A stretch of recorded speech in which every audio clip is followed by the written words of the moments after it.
Aujourd'hui, sur le plateau de Forum TV, on va parler de responsabilité avec 3 entrepreneurs responsables, chacun dans leur domaine. Avec moi pour en parler sur le plateau, Alexis Blin. Vous représentez la société Nacut et on va voir ce que vous faites. Franck Valette, vous représentez la société Crumbler, on va voir ce que vous faites. Et Karine Forest, vous, c'est les moulins Forest. Donc chacun dans votre domaine, vous êtes responsable. Vous, Crumbler, c'est au niveau du recyclage des déchets et des matières. Nacut, c'est la responsabilité vis-à-vis des gens qui travaillent et c'est la prévention des accidents du travail, notamment des coupures, souvent dans la boulangerie. Et vous, c'est la responsabilité sociétale et environnementale. On commence avec qui? Eh bien tiens, avec vous Nacut. Nacut, qu'est-ce que c'est? Alors Nacut, c'est un outil qui est venu d'un constat au travail, de manque de sécurité et de pénibilité de maintenir les pains ouverts. Et l'idée, c'était à la base de pouvoir trouver un outil sur le marché capable d'épauler au quotidien la confection des sandwichs. Je n'ai pas trouvé d'outil capable de faire ça sur le marché, donc du coup, je suis allé dans mon garage et j'ai commencé à bricoler un premier outil qui était fonctionnel. Et après, je suis passé sur la partie brevet et conception industrielle de l'outil. Donc vous êtes parti du constat qu'il y avait beaucoup de gens qui se coupaient en faisant des sandwichs. Vous avez des chiffres à nous donner? Oui, alors c'est la première cause d'accident de travail en sandwicherie, c'est l'ouverture de la main. Un artisan qui se blesse ou un employé qui se blesse, ça lui coûte 9 000 €. C'est des chiffres qui sont donnés par la CARSAT et c'est un coût assez astronomique pour un boulanger. Donc je suis parti de ce constat-là et la première maladie professionnelle est la tendinite de main à force de maintenir les pains ouverts. Les fameux TMS. Les fameux TMS, tout à fait. Troubles musculo-squelettiques. C'est ça. Et donc c'était pour gommer ces deux problématiques qu'on avait dans la sandwicherie que j'ai créé Nacut et que j'ai mis au point et que je persiste avec mon outil. Donc responsabilité, là c'est de la responsabilité finalement de l'employeur de mettre à disposition des gens qui travaillent chez lui des outils qui garantissent sa sécurité, c'est votre démarche. C'est ça, c'était de garantir la sécurité et la prévention au quotidien, tout en continuant toute cette démarche, même dans la fabrication même du produit, parce qu'on est sur Vous ne vous êtes pas coupé en le fabriquant?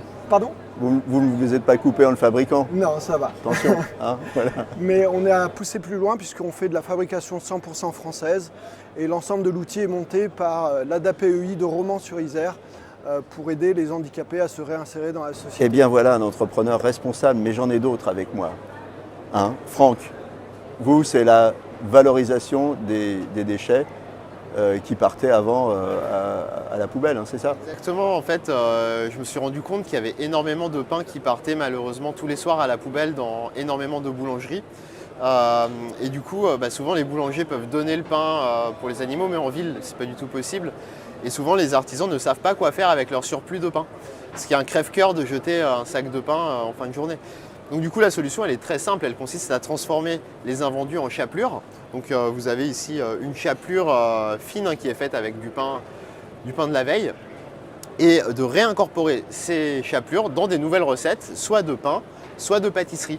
Et en fait, ce qui est très... Donc, excusez-moi, tout ça passe par un outil qui s'appelle le Crumbler, qui permet de très rapidement transformer le pain de la veille en chapelure. Parce que sinon, c'était la problématique. Le Crumbler, c'est un gros broyeur, c'est ça? Oui, alors, je ne sais pas si ça... Voilà, voilà le Crumbler. Donc, c'est un outil dans lequel on insère le pain et qui ressort très rapidement en poudre. Donc, on peut broyer le pain mou ou le pain sec. On peut même broyer les viennoiseries, les pains de mie, etc. Et une fois que le boulanger a sa chapelure, nous le formons à toutes les recettes qu'il peut faire avec. Par exemple, on peut tout à fait faire des pâtisseries type cookies ou muffins en remplaçant 20, 30, 40% de la farine par de la chapelure. Ce qui va apporter des saveurs, si la chapelure est torréfiée, ça va apporter une petite saveur de noisette qui est assez agréable en bouche. On peut également remplacer 15 à 20% de chapelure dans des pains spéciaux. Alors il va falloir dans ce cas-là plus hydrater les pains parce que la chapelure boit plus d'eau que la farine, mais ça va donner des pains très moelleux. Sur une année, en chiffres, qu'est-ce que ça représente comme économie et qu'est-ce que ça représente comme valorisation de matière qui serait partie comme ça à la Alors, poubelle? on estime, alors ça c'est les chiffres de la fédération, qu'environ 10% de la production d'une boulangerie n'est pas vendue et gaspillée. Donc aujourd'hui, ça permet de faire des économies conséquentes. Alors, il n'y a pas de moyenne dans le sens où il y a des très petites boulangeries, il y a des très grosses boulangeries pour lesquelles les chiffres ne sont pas comparables.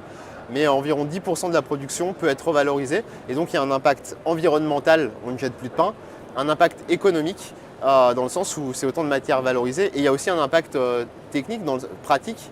La grosse problématique d'un boulanger, c'est en fin de journée, est-ce que je relance une cuisson ou pas? Et du coup, ça permet au boulanger, sans se poser de questions, de relancer la cuisson pour avoir du choix jusqu'en fin de journée. Et donc, tout en sachant que son pain sera valorisé en chapelure artisanale le lendemain. Voilà, c'est ça, c'est intéressant. Il sera valorisé, son pain. On donne une valeur aux déchets, ça va être une valeur économique, mais ça va être une valeur gustative, hein, vous l'avez dit. On peut améliorer des recettes, donner des goûts un petit peu particuliers en utilisant votre chapelure. Tout à fait, la chapelure, c'est une matière noble, en fait. C'est ce qu'on essaye de donner comme message. C'est-à-dire qu'on n'est pas sur de l'anti-gaspi, on est vraiment sur des recettes qui vont même être améliorées par l'ajout de cette saveur de noisette qui est apportée par la chapelure. Et bien voilà, 2 innovations qui vont dans le sens de la responsabilité, mais ce n'est pas tout. Il y a la responsabilité environnementale et sociétale. Et là, je me tourne vers vous, Karine. Oui, nous, on est dans un métier de transformation du grain de blé en farine. La farine qui permet de faire du pain et de la chapelure, du coup. Et dans ce cadre-là, on a quelques actions impactantes sur le plan environnemental. Notamment, la première action, c'est celle d'avoir une construction de filière avec l'amont agricole sur des blés bas carbone. Donc ça, l'objectif, c'est de viser la neutralité carbone. On sait que c'est un sujet qui est important en termes d'environnement. Pour aller encore un tout petit peu plus loin, on est allé également sur le biocarburant. Donc ça, c'est pour alimenter nos camions. Et on met dans nos camions du colza écrasé, de l'huile de colza, qui s'appelle donc du B100, du biocarburant, ce qui nous permet de fonctionner là aussi avec une réduction importante des émissions de gaz qui ne sont pas très bons pour l'environnement. C'est 2 exemples d'actions impactantes. Ça, c'est la responsabilité environnementale. Oui. Dans RSE, il y a responsabilité sociétale aussi. Oui. Alors, en RSE. Alors sur la partie RSE, si je complète, alors c'est complémentaire à ce que vous venez de dire, on a mis une action en place, on fait des tests, donc on fabrique, pour tester nos farines, on fabrique du pain. Et dans ce cadre-là, on a fait un partenariat avec une association qui vient chercher les pains que nous ne vendons pas pour les distribuer à des gens qui n'ont pas les moyens, par exemple. Donc on travaille avec la Croix-Rouge. On a également, pour l'entretien de nos espaces verts, un partenariat avec un ESAT pour faire fonctionner des gens qui ont un handicap. Voilà, c'est des exemples aussi. Je pense qu'un entrepreneur aujourd'hui... C'est important parce qu'un entrepreneur moderne aujourd'hui, c'est un entrepreneur responsable. On peut être responsable, rentable. La responsabilité, c'est une idée moderne, non? Alors, rentable, ça vient en second plan, mais ça l'est. Mais je non, crois je veux dire, c'est pas Non, antithétique. On peut être responsable et rentable. Et la chance qu'on a quand on est entrepreneur, c'est qu'on peut, à titre privé, on peut trier nos bouteilles, nos poubelles. Quand on est entrepreneur, on peut agir beaucoup plus. Et je pense que c'est un devoir éthique en tant qu'entrepreneur, en effet, que d'agir. Et la plupart du temps, c'est aussi économique. Donc, tout fonctionne ensemble. Oui, tout fonctionne ensemble. Il nous reste une petite minute à passer ensemble. La responsabilité pour vous, c'est une idée moderne, incontournable? Pour moi, ça devient un incontournable. Moi qui suis très fan de ski de randonnée, je le vois au quotidien. Quand je veux aller en montagne, on voit la dégradation au quotidien de l'environnement qui nous entoure. Donc il faut vraiment prendre soin de l'environnement parce qu'on n'en a qu'une seule planète. Et c'est important d'avoir et d'aller dans ce sens-là. Prendre soin de l'environnement et des hommes. Puisque vous Et prenez des hommes, soin. tout à fait. En ayant cette responsabilité de ne pas faire un outil qui ait du consommable derrière. Mon outil n'a absolument pas de consommable. On prend l'outil, on l'utilise tel quel et il permet de sécuriser et d'être serein par rapport à tout ça. Responsabilité, Franck? Pour moi, c'est quelque chose qui est absolument indispensable à tout projet d'entrepreneuriat. Aujourd'hui, un projet qui n'intègre pas une notion de responsabilité dans son ADN, à moyen et long terme, ne pourra pas perdurer. Aujourd'hui, je pense que la responsabilité viendra de fait par la demande des consommateurs.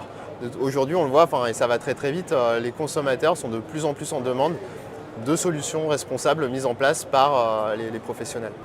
Écoutez, je vous remercie tous les 3 d'être passés sur le plateau de Forum TV. Voilà 3 beaux exemples d'entrepreneurs responsables et 3 beaux exemples qui montrent que la responsabilité, c'est une idée moderne aujourd'hui. Merci beaucoup. Merci.